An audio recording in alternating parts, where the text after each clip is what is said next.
আসসালামু আলাইকুম বন্ধুরা, কি অবস্থা? কেমন আছেন সবাই? আশা করি ভালো আছেন। আলহামদুলিল্লাহ, আল্লাহর অশেষ মেহেরবানি, আমিও ভালো আছি। তো আজকে বেরিয়ে পড়লাম জাহাজের পার্সেল ডেলিভারি করার জন্য। সকালে একবার বেরোইছিলাম, তো কিছু কাস্টমারকে পার্সেল দিতে পারিনি। ওনারা লোকেশনে ছিল না। কেউ কেউ বলছে একটার পর নেবে, কেউ বলছে দুইটার পর নেবে। তো এই পার্সেলগুলোই ডেলিভারি করার জন্য মূলত এখন বেরিয়েছি। প্রথম কাস্টমারকে ফোন দিয়ে দিই। কাস্টমার তো বললো ভাই বেরিয়ে ফোন দিয়ে। ওয়ালাইকুম আসসালাম ভাই, কোথায় আছেন?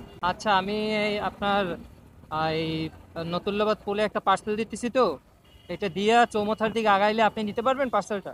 আচ্ছা আচ্ছা, ঠিক আছে, আমি এই পার্সেলটা দিয়ে আপনার ওদিকে রওনা দিচ্ছি। বৌদ্ধপুরও একটা কাস্টমারের পার্সেল আছে, ওনারও ফোন দিই। ওনার সকালে পাইনি, ফোন দিয়েছিলাম, ফোন বন্ধ হয়েছে। এই গরম আজকে প্রচুর পরিমাণ গরম। হ্যালো, যে আমি আপনার সহজবিডি.com-এর ওই মোড়ে যাচ্ছি, ভিতরে, গলির ভিতরে। বললেই তো হইতো, তাহলে তুমি আসতে। আমি 1434 টাকা।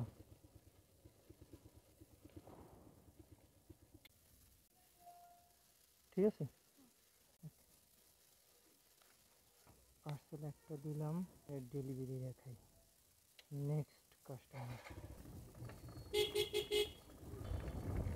আমার এরিয়া কলেজে বিনিয়োগ, চৌমাথা আমার এরিয়া না, তারপরে কিছু করার নেই, যেহেতু কাস্টমার ওই জায়গায় আছে। দিয়ে সেই ভালো না তো, তোকে ভাই একটু দাঁড়ান, আধা ঘন্টা দাঁড়ান। আধা ঘন্টা 10 মিনিট 20 মিনিট দাঁড়ানোর থেকে বাইকে টান দিয়ে দেওয়া অনেক ভালো। কাস্টমারের কল দিই।